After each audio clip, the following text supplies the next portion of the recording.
ఇవాళ వచ్చినటువంటి బడ్జెట్ మాత్రం ఏమాత్రం కూడా ప్రజా ఆమోదం పొందేటట్టుగా లేదు. 3,24,234 కోట్లతోని బడ్జెట్ పెడితే ఈ రాష్ట్రంలో 56% మంది బీసీలుంటే ఈ ప్రభుత్వం బీసీలకు ఇచ్చినటువంటి నిధులు 4% మాత్రమే. 56% బీసీలుంటే 4% నిధులు కూడా కేటాయించలేదు. మేనిఫెస్టోలో ఎన్నికలలో వీళ్ళు ఫేకింది రాహుల్ గాంధీ గారు, సోనియా గాంధీ గారు, మొత్తం కాంగ్రెస్ ప్రభుత్వం ఫేకింది ఏంది కాంగ్రెస్ పార్టీ అంతా అన్నాడు. 20,000 కోట్లు పెడతాం ప్రతినిత్యం అని చెప్పిండ్రు. కానీ ఇవాళ ఏం చేసిండ్రు, 12,511 కోట్లు మాత్రమే బీసీల కోసం బడ్జెట్ పెట్టిండ్రు. అంటే ఇది ఒక పెద్ద ఫేక్. సెకండ్ ఏంటిది, ఎంబీసీకి ప్రత్యేకంగా ఒక మినిస్ట్రీ ఇస్తామని చెప్పిండ్రు. ఎంబీసీలో ఉండే చిన్న చిన్న కమ్యూనిటీస్ అన్నిటికీ కూడా కార్పొరేషన్లు ఏర్పాటు చేస్తామని చెప్పిండ్రు. వాళ్ళకి షాపింగ్ కాంప్లెక్స్ కట్టిస్తామని చెప్పిండ్రు. ఎక్కడా కూడా ఆ దిశగా ఒక ముందడుగు వేయడం కానీ, మరి వృత్తి పనులన్నీ కూడా గ్లోబలైజేషన్ లో పోతున్నాయి కాబట్టి వాటిని ఆదుకోవాలనే ఆలోచన కానీ ఎక్కడా కూడా లేదు. కేవలం తెలంగాణ జాగృతి మాత్రమే ఎంబీసీల గురించి బీసీల గురించి ఆలోచిస్తుంది. కాబట్టి మేము చెప్పినాం, ఒకనాడు వస్తుంది మా ప్రభుత్వం, వచ్చినప్పుడు పుస్తెలు మట్టెలు చేసేటటువంటి జీవో మీద మొదటి సంతకం పెడతామని కూడా చెప్పినాం. ఎందుకు చెప్తున్నాం అంటే మా కమిట్మెంట్ అది. ఈ రాష్ట్రంలో ఉన్న ఎంబీసీలు ఆగమైపోతున్నారు కాబట్టి వాళ్ళ పట్ల ఈ ప్రభుత్వం శ్రద్ధ లేని వ్యవహారం చేస్తుందనే విషయాన్ని మళ్ళొకసారి తెలియజేస్తున్నాం. అట్లనే గిరిజన మంత్రి కూడా లేరు. ఇది మొదటి మంత్రివర్గం, మైనార్టీలు లేకుండా ఎస్టీలు లేకుండా మంత్రివర్గం ఉండడం ఇది మొదటిసారి. మేము 2.5 years నుంచి ఫైట్ చేస్తూ వచ్చినాం. మైనార్టీకి మినిస్ట్రీ ఇవ్వాలి అంటే అజరుద్దీన్ గారికి సడన్ గా తీసుకొచ్చి ఇచ్చినారు. ఎస్టీకి మినిస్ట్రీ ఇవ్వలేదని కూడా మేము డిమాండ్ చేస్తున్నాం. ఖచ్చితంగా ఎస్టీకి మినిస్ట్రీ ఉండాలి. లంబాడాలు లేనటువంటి మినిస్ట్రీ ఇంతవరకు లేదు. అది పక్కన పెడితే ఇక 22 లక్షల ఇండ్లు 22.5 లక్షల ఇండ్లు ఇస్తామని చెప్పి కేవలం 5,500 కోట్లు పెట్టడం అంటే ఇది ఖచ్చితంగా మోసమే. గత బడ్జెట్ లో ఇందిరమ్మ ఇండ్లకు 12,000 కోట్లు పెట్టిండ్రు. ఇప్పుడు అమాంతం 7,000 కోట్లు తగ్గించి 5,500 కోట్లు పెట్టిండ్రు. అంటే పేద ప్రజలకు ఇండ్లు ఇచ్చేటటువంటి ఆలోచన కాంగ్రెస్ ప్రభుత్వానికి లేదనే విషయం స్పష్టమవుతున్నది. ఇది ఇంకొకటి రాహుల్ ఫేకుడు అని చెప్పి తెలంగాణ ప్రజలందరూ కూడా తెలియజేస్తా ఉన్నాం. At the same time minority budget అయితే సేమ్ అసలు ఏమీ మార్పు లేదు, ఏమీ లేదు. అసలు మైనారిటీలను పట్టించుకున్న దాఖలా కూడా లేదు. అదేవిధంగా నేను ఫేక్ బడ్జెట్ అని ఎందుకంటున్నా అంటే, మామూలుగా ఎగ్జామ్ రాసేటప్పుడు పిల్లలు ఒకసారి చదివి మళ్ళీ చదువుతారు, అంటే రివిజన్ చేసుకుంటుంటారు, బట్టి పడుతుంటారు, చదివిందే చదువుతుంటారు. వీళ్ళు కూడా ఏం చేశారంటే పోయిన సంవత్సరం బడ్జెటే మళ్ళీ ఈ సంవత్సరం కూడా పెట్టారు. ఎందుకు మార్చాలి, టైం వేస్ట్, పేపర్ వేస్ట్ అనుకున్నట్టున్నారు. ఒక 4-5 ప్రధానమైన అంశాలు. చేయూత పెన్షన్లు పోయినసారి ఎంత ఇచ్చారు, ఇప్పుడు అంతనే. రైతు భరోసా పోయినసారి 18,000 కోట్లు, ఈసారి 18,000 కోట్లు. రైతు కూలీలకు ఇందిరమ్మ పథకానికి పోయినసారి 600 కోట్లు, ఈసారి 600 కోట్లు. గృహజ్యోతికి పోయినసారి 2,000 కోట్లు, ఈసారి అంతే. గ్యాస్ సబ్సిడీకి అంటే ఒక అక్షరం కూడా పొల్లుపోకుండా, అది గ్యాస్ సబ్సిడీ కావచ్చు, రాజీవ్ ఆరోగ్యశ్రీ కావచ్చు, మహాలక్ష్మి కావచ్చు, same to same copy paste అన్నట్టు, అసలు మార్పు కూడా లేదు. అందుకే నేను చెప్తున్నా, ఇది ఫేక్ బడ్జెట్ ఒకటి. 2 విజన్ బడ్జెట్ కాదు, ఇది విజన్ ఉన్న బడ్జెట్ కాదు, ఇది రివిజన్ బడ్జెట్. కేవలం రివిజన్ చేసుకుంటారు కదా, బట్టి కొట్టినట్టు. అంత దారుణంగా ఉంది ఈ బడ్జెట్. అదేవిధంగా మరి ముఖ్యమంత్రి గారు మొన్న 2.5 గంటలు మాట్లాడిండ్రు అసెంబ్లీలో. మాట్లాడుకుంటే ఏం చెప్పిండ్రు, పోయిన ప్రభుత్వం చేసినటువంటి అప్పులన్నింటినీ మేము చాలా కష్టపడి తగ్గించినాము, రేట్లు తగ్గించినాము. కేంద్ర ప్రభుత్వం మాకు 20,000 కోట్లను డెట్ రీస్ట్రక్చర్ చేసుకోవడానికి అవకాశం ఇచ్చిందని చెప్పి 2.5 hours అయినా ఏకపాత్రాభినయం చేసి చెప్పారు. మరి చెప్తే ఇక్కడ ఒక సూటి ప్రశ్న కాంగ్రెస్ ప్రభుత్వానికి. పోయినసారి బడ్జెట్ లో వాళ్ళు ఏం ఎస్టిమేషన్ వేసారంటే, కేంద్ర ప్రభుత్వం నుంచి వచ్చేటటువంటి గ్రాంట్స్ 22,782 కోట్లు ఉంటాయని చెప్పారు. కానీ వాస్తవానికి రియలైజ్ అయింది ఎంత, అందులో సగం 11,161 కోట్లు మాత్రమే రియలైజ్ అయినాయి. అంటే 100 సార్లు ఢిల్లీకి పోయి వచ్చి 20,000 కోట్లు డెట్ రీస్ట్రక్చర్ చేసుకొని ఏదేదో సాధించమని చెప్తున్నటువంటి మీరు, ప్రధానమంత్రి మోడీ గారిని బడేబాయి అని చెప్పి సంబోధించేటటువంటి మీరు, మన రాష్ట్రానికి హక్కుభుక్తంగా రావాల్సినటువంటి 22,000 కోట్ల రూపాయలను ఎందుకు రాబట్టుకోలేకపోయినరు? Only 50% you are able to get. దీనికి మీరు ఇన్నిసార్లు ఢిల్లీకి వెళ్ళడం ఎందుకు? అది కాకుండా ఇంకొక మోసం మీరు చేస్తున్నది, ఇంకొక ఫేక్ ఏంటంటే, ఈ సంవత్సరం మళ్ళీ 24,000 కోట్ల రూపాయలు వస్తాయని చెప్పి బడ్జెట్ లో పెట్టారు. అంటే పోయిన సంవత్సరం 22,000 కోట్లు వస్తాయంటే అలా సగం కూడా రాలేదు. మళ్ళీ ఈసారి కూడా అంతే ఎక్కువ ఎస్టిమేట్ చేసి పెడుతున్నారు. అంటే ఇది కేవలం ప్రజల్ని మోసం చేయడమే. ఇంకొక మాట మేము అడుగుతా ఉన్నాం, మీరు ఇన్నిసార్లు ఢిల్లీకి పోయి వచ్చి, ఇన్నిసార్లు ప్రధానమంత్రి గారితో మాట్లాడి, ఎందుకు ఒక్కనాడు కూడా బీసీల గురించి మాట్లాడతలేరు? ఎందుకు ఒక్కనాడు కూడా పెండింగ్ ఉన్న బీసీ బిల్ గురించి మాట్లాడతలేరు? అఖిల పక్షాన్ని తీసుకెళ్తామన్న హామీ ఏమైంది?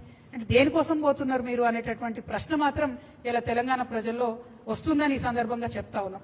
అట్లానే ఓవరాల్ గా బడ్జెట్ మేనేజ్మెంట్ గురించి చూసినట్టయితే చాలా చాలా వైరుధ్యాలు ఉన్నాయి. ఒకటి, రెవెన్యూ సర్ప్లస్ ని చాలా ఎక్కువగా వేసి చూపించినారు. 6,857 crores ఉందని చెప్పింది. లాస్ట్ టైం కూడా అట్లనే రెవెన్యూ సర్ప్లస్ మా దగ్గర 2,700 కోట్లు ఉందని చెప్తే చివరికి వచ్చి 591 కోట్లు మాత్రమే ఉంది. ఈసారేమో దానికి మూడింతలు పెంచి 6,800 కోట్లు ఉందని చెప్తా ఉన్నారు. ఈసారి కూడా లాస్ట్కి వచ్చేసరికి మళ్ళా ఏమీ ఉండదు. అంటే ఇది కంప్లీట్లీ ఫేక్ ఫ్యాబ్రికేటెడ్ బడ్జెట్ అన్నది మాత్రం చాలా చాలా క్లారిటీగా అర్థమవుతుంది. ఇక ఇవన్నీ ఒక ఎత్తు అయితే ముఖ్యమంత్రి గారు ఎఫ్ఆర్బిఎం పరిధిలో తీసుకున్న అప్పులు 5,62,363 కోట్లు. అదేవిధంగా వివిధ కార్పొరేషన్ల ద్వారా ఈ కాంగ్రెస్ ప్రభుత్వం తీసుకున్నటువంటి అప్పులు 3,01,835 కోట్లు. అంటే మొత్తం కలిపి 8,64,198 కోట్లకు ఈ రాష్ట్రం యొక్క అప్పు చేరుకున్నది. ప్రజలందరూ దయచేసి గమనించి వినాలి. 8,64,198 కోట్లకు చేరుకున్నది. అంటే ఒక్కొక్క వ్యక్తి మీద ఈ రాష్ట్రంలో 2,16,000 రూపాయల అప్పు ఉన్నది. ఒక్క మనిషి మీద నెత్తికి 2,16,000 అప్పు ఉంది. ఒక ఇంట్లో 4 ఉంటారు అనుకుంటే ప్రతి కుటుంబం మీద 9 లక్షల రూపాయల అప్పు ఈ కాంగ్రెస్ ప్రభుత్వం మన నెత్తి మీద పెట్టిందనే విషయాన్ని మేము చాలా చింతిస్తూ చెప్తున్నాం. మరి అప్పు తీసుకొచ్చిండ్రు, కనీసం ఏమైనా ఉద్యోగులకు పెన్షన్లు ఇచ్చిండ్రా, పోనీ కనీసం తులం బంగారం ఇచ్చే పథకాలు ఏమైనా ₹1 ఇచ్చిండ్రా, పోనీ 6 గ్యారెంటీల మీద ఏమైనా పెట్టిండ్రా, పోనీ స్కూటీలు ముఖ్యమంత్రి గారు నిన్నగాక మొన్ననే చెప్పి స్కూటీలు ఇస్తామని చెప్పి, కానీ బడ్జెట్ లో మాత్రం కనీసం స్కూటీలు ఊసలేదు. అంటే ఈ ముఖ్యమంత్రి చెప్పేది ఉప ముఖ్యమంత్రి గారు బడ్జెట్ లో పెడతలేరు అని అర్థం. మరి వాళ్ళిద్దరికి శృతి లేదు మతి లేని వ్యవహారమా, లేదా రాష్ట్రాన్ని ఎట్లా పరిపాలించాలో అర్థం కాని వ్యవహారమా, లేదా రాహుల్ గాంధీ గారు ఆడ కాన్స్టిట్యూషన్ పట్టుకొని ఫేకినట్టు ఇక్కడ బట్టి గారు అసెంబ్లీలో బడ్జెట్ లో ఫేకిన అన్న విషయం మాత్రం తెలంగాణ ప్రజలు ఆలోచించేటటువంటి సందర్భం. మీ అందరికీ తెలిసిన విషయమే. మరి ఉద్యోగాలకు సంబంధించి మేము డిమాండ్ చేస్తూ వచ్చినాం. ఖచ్చితంగా మీరు ఉద్యోగులకు సంబంధించి 2 లక్షల ఉద్యోగాలు ఇస్తామని చెప్పిండ్రు. వాటికి సంబంధించి డబ్బులు రిలీజ్ చేయండి, వాటికి సంబంధించి బడ్జెట్ పెట్టండి అని చెప్పినాం. కానీ రాష్ట్ర ప్రభుత్వం కనీసం దాని మీద శ్రద్ధ పెడతలేదు. సో ఈ రోజు ఒక సర్వే వచ్చిందండి.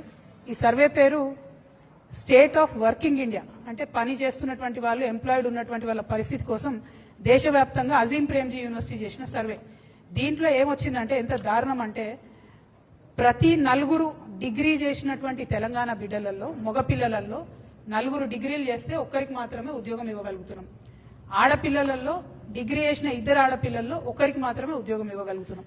అంటే విమెన్ లో అన్ఎంప్లాయ్మెంట్ శాతం 50% ఉంది, మగపిల్లల్లో అన్ఎంప్లాయ్మెంట్ శాతం 28% ఉంది రాష్ట్రంలో. ఇది కంపారిటివ్లీ వేరే రాష్ట్రాలకు కాంగ్రెస్ ప్రభుత్వాలు ఉన్న కర్ణాటకలో చూసుకున్నా కూడా మహిళల అన్ఎంప్లాయ్మెంట్ ఓన్లీ 20% ఉంది, మగవాళ్ళ అన్ఎంప్లాయ్మెంట్ ఓన్లీ 22% ఉంది. అంటే ఇంత పెరుగుతున్నాము, తెలంగాణ రైజింగ్ అంటే నేను వెళ్ళను అనుకున్నా కానీ అన్ఎంప్లాయ్మెంట్ లో మాత్రం సూపర్ రైజింగ్ ఉన్నది. దీనికి మాత్రం కాంగ్రెస్ ప్రభుత్వానికి, రాహుల్ గాంధీ గారికి కంగ్రాచులేషన్స్ చెప్తా ఉన్నా. ఎందుకంటే మీరు వచ్చి అశోక్ నగర్ లో ఫేకిండ్రు రాహుల్ గాంధీ గారు. మిమ్మల్ని ఇయాలటి నుంచి మా హైదరాబాద్ లో సలీం ఫేకు అని ఉంటాడు. ఆయన సినిమాలలో మస్తు నవ్విస్తాడు మనందరిని. హైదరాబాద్ స్లాంగ్ ని, హైదరాబాద్ ఫేకుని, ఆ కామెడీని ఆయన మొత్తం ఇండియా వైడ్ పాపులరైజ్ చేసింది. కానీ ఇయాలటి నుంచి మాత్రం మా తెలంగాణ అశోక్ నగర్కి వచ్చి ఫేకినందుకు రాహుల్ గాంధీ గారికి రాహుల్ ఫేకు అని నామకరణం చేస్తున్నాం మేము. కానీ మీరు మా సలీం ఫేకు గారికి సరిపోరు. ఆయనేమో మమ్మల్ని చాలా నవ్విస్తాడు, మీరు మాత్రం మమ్మల్ని ఏడిపిస్తున్నారు. నిరుద్యోగ సమస్యలు ఇంత దారుణంగా ఉంటే ఇక ఎందుకు ఫేకు అంటున్నా అన్న విషయం మళ్ళీ ఒకసారి ప్రూఫ్ చేస్తాను నేను ఇప్పుడు మీకు. ఇది రాష్ట్ర ప్రభుత్వం యొక్క, నేను ఇప్పుడే స్క్రీన్ షాట్ తీసుకొని వచ్చిన ప్రెస్ మీట్ పెట్టే ముందు, స్కిల్ డెవలప్మెంట్ యూనివర్సిటీ యొక్క వెబ్సైట్. ఇక్కడ ఏం రాసింది పట్టుకోతాము. ఇక్కడ ఏం రాసిండ్రు వీళ్ళు, 68,000 మంది, ఇక్కడ ఎల్లోలో కనబడుతుంది, 68,000 మంది ఎన్రోల్ అయినరని రాసిండ్రు. సరే పోనీ కరెక్టా కాదా అని చెప్పి ఫోన్ చేసినాం అదే స్కిల్ యూనివర్సిటీకి.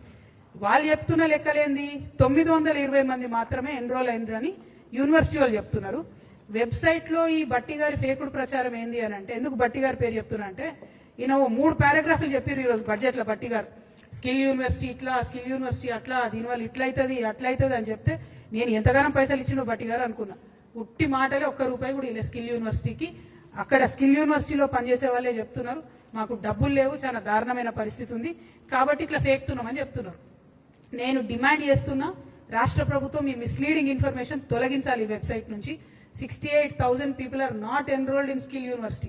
Only 920 people are enrolled. ఇది మీరు మార్చకపోతే మాత్రం మంచిగా ఉండదు. దయచేసి తప్పకుండా మార్చాలని చెప్పి నేను ప్రభుత్వాన్ని డిమాండ్ చేస్తున్నాను. అందుకని బట్టి గారు ఫేక్తున్నారని చెప్తున్నాను. నేను ఉట్టిగా చెప్పడం లేదు. ఇంకో బాధాకరమైన విషయం ఏంది అని అంటే కంప్లీట్ గా ఈ రాష్ట్రంలో ప్రజల యొక్క ఆహారానికి సంబంధించి ఏమాత్రం కూడా ఈ ప్రభుత్వం శ్రద్ధ పెడతలేదనడానికి న్యూస్ మీటర్ అనేటటువంటి సంస్థ మన పార్లమెంట్ లో వచ్చినటువంటి ఆన్సర్ తీసుకొని మొత్తం కూడా ఒక ఆర్టికల్ వేయడం జరిగింది. మనకన్నా చండీగఢ్ పాపులేషన్ 40 లక్షలు, తెలంగాణ పాపులేషన్ 4 కోట్లు. కానీ చండీగఢ్ లో ఏదైతే ఫేక్ ఫుడ్, అది కల్తీ ఫుడ్ తయారు చేసే వాళ్ళ మీద పెట్టిన కేసుల్ని మన రాష్ట్రంలో పెట్టిన కేసుల్ని చూసుకుంటే ఎట్లుందంటే పరిస్థితి 1000% వాళ్ళది ఎక్కువ ఉంది. మన దగ్గర పోయిన సంవత్సరం అంటే 2024-25లో ఒక్కటే ఒక కేసు పెట్టారు, ఫుడ్ మంచిగా లేదని చెప్పి, కల్తీ ఫుడ్ అని చెప్పి. అది కూడా ఓన్లీ హైదరాబాద్ సెంట్రిక్. నేను ఇవాళ ప్రభుత్వాన్ని డిమాండ్ చేస్తున్నా, హైదరాబాద్ సెంట్రిక్ కాదు, తెలంగాణ వ్యాప్తంగా కల్తీ జరుగుతుంది. అది నూనె కావచ్చు, పప్పు కావచ్చు, ఉప్పు కావచ్చు, కారం పొడి కావచ్చు, పసుపు కావచ్చు. ప్రజల ఆరోగ్యంతో చెలగాటం ఆడుతున్నారు. దయచేసి రాష్ట్రమంతా శ్రద్ధ పెట్టండి.